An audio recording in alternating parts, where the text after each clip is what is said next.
Estimados irmãos, boa tarde. Vejam, portanto, a celebrar os mistérios da nossa fé, a Eucaristia, neste tempo novo. Estamos em Quaresma, que inauguramos ontem com a celebração da imposição das cinzas.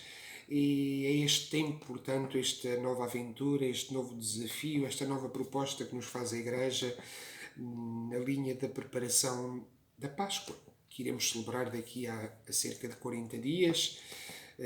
Ela que é exatamente o nosso ponto de partida, mas também o nosso ponto de chegada, o centro da nossa fé, o coração da Igreja, o coração do ano litúrgico, o mistério da morte e ressurreição de nosso Senhor Jesus Cristo. Então, olhem que com coragem nós encaremos esta nova etapa do nosso peregrinar, do nosso caminho, como importante e o qual nós não podemos desperdiçar. Queria falar-vos hoje, na linha do que temos vindo a fazer nos últimos tempos, temos vindo de facto a partilhar convosco os dons do Espírito que dão fruto na nossa vida. E hoje falar-vos exatamente desse fruto maravilhoso que é a fé. Fruto maravilhoso e fundamental. Portanto, nós sabemos que desejar a Deus é um sentimento inscrito no coração do homem. Porquê? Porque o homem foi criado por Deus e para Deus. Então, a fé é exatamente a resposta do homem a Deus que se revela a este homem, que se oferece. Portanto, a iniciativa é de Deus. Deus toma a iniciativa. Deus cria do nada todas as coisas. Deus toma também a iniciativa de vir ao encontro, de se mostrar, de se dar a conhecer, de se revelar à criatura, ao homem criado à sua imagem e semelhança. E, ao revelar-se, suscita exatamente esta resposta do homem, a fé.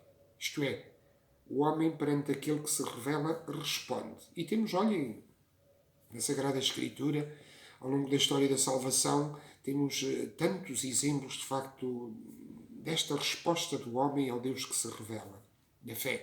Olhem, começando, por exemplo, por Abraão, aquele que temos como o primeiro crente, o pai dos crentes, que era um homem que vivia lá em Ur, na Caldeia, homem do seu tempo, com a sua cultura, as suas tradições, inserido no meio onde vivia, que era um meio de politeísmo. No entanto, Deus chama por Abraão.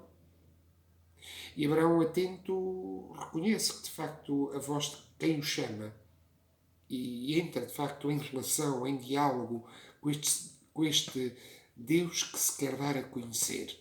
E em resposta, ou melhor, Deus responde afirmando uma aliança. Dar-te-ei uma descendência numerosa, dar-te-ei uma terra nova, se tu partires. E Abraão parte, sem saber para onde ia, sem saber o que esperava, apesar da sua idade já avançada, de nem sequer ter filhos, mas parte confiante na promessa daquele que se lhe revelou e que se lhe revela.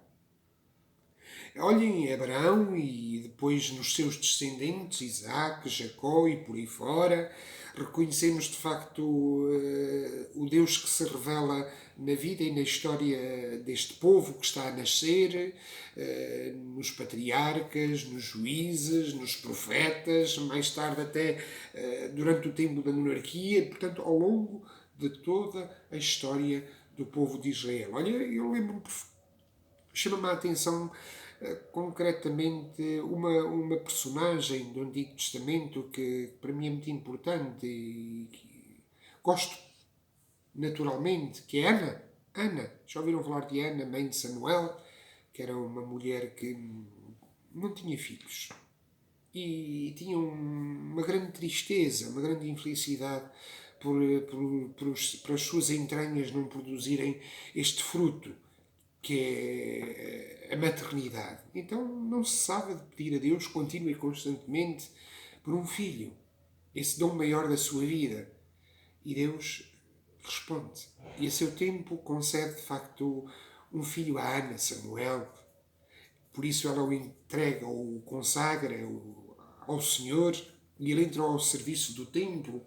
E cá está depois o seu filho Samuel, vai também entrar em relação com Deus. Deus é aquele que chama Samuel, Samuel. E o homem é aquele que pode não compreender ao princípio logo, mas que a seu tempo acaba por compreender e responder: falai, Senhor, que o vosso servo escuta. Portanto, a fé é exatamente esta resposta do homem ao chamamento de Deus. De Deus que não cessa de chamar pelo homem, que não cessa de se revelar. E revela-se de uma forma concreta em Cristo Jesus, nosso Senhor. Ao chegar à plenitude dos tempos, Deus em Cristo faz-se Emmanuel, isto é, Deus conosco. E é pela fé que nós somos chamados e convidados a segui-lo, como foram os apóstolos, como foram a multidão dos mártires na antiguidade, como foram tantos ao longo de séculos, homens e mulheres, que se destacaram na linha do seguimento. Por isso nós hoje os temos, olhem, como santos. Olhem, por exemplo, o santo que hoje celebramos, tão importante para nós, sobretudo portugueses, São Teotónio, um homem que foi educado na fé, que optou de facto pela consagração, que viveu na parte final do século XI e no início do século XII, que viveu sobretudo naquela fase da consolidação do nosso país, da nossa nacionalidade, que foi cofundador do Mosteiro de Santa Cruz em Coimbra. Foi-lhe proposto ser bispo de Coimbra e ele não aceitou. Portanto, como Teotónio, como tantos outros, que de facto são santos, porquê? Porque responderam a Deus. E nesta resposta, de facto, revelaram a sua fé, a sua vontade de se relacionar com Deus. Olhem como diz o Salmo da liturgia de hoje: feliz de facto o homem que põe a sua esperança no Senhor. É feliz o homem da fé, o homem que arrisca pela fé. Porque a fé, reparem, a fé não nos tira nada, a fé não nos diminui, a fé, antes pelo contrário, a fé acrescenta. É a melhor parte, aquela que ninguém nos pode tirar. Podem nos tirar tudo. Tudo.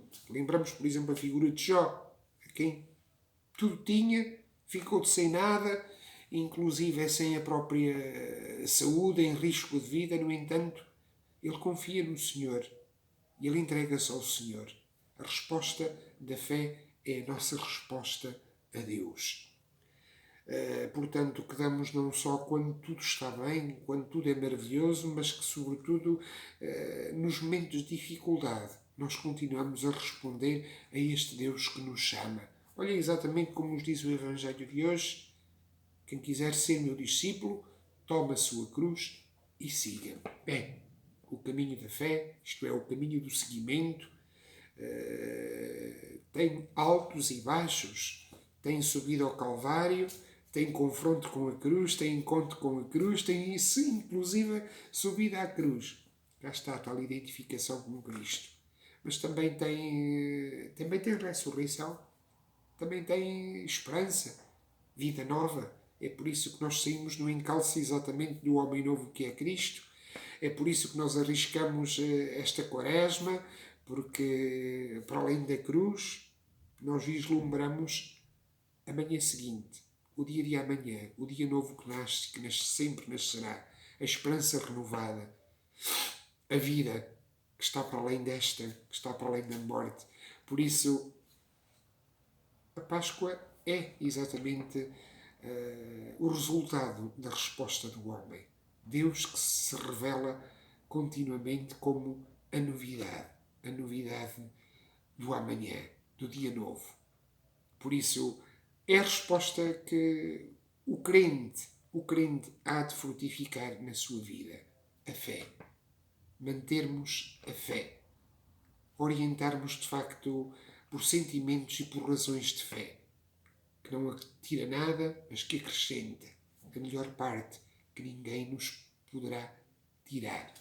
Podemos viver sem fé? Claro que sim, podemos. A fé não é obrigatória. Mas podemos viver sem fé? Podemos. Mas não é a mesma coisa. A fé faz toda a diferença na nossa vida. Por isso, bendigamos ao Senhor porque arriscamos pela fé, aventuramos no caminho da fé. E aquele por quem nos arriscamos, por quem nos aventuramos ou com quem nos aventuramos, não nos deixará desanimados. Por isso, coragem e firmes na nossa decisão. Coragem e façamos frutificar, de facto, a fé na nossa vida.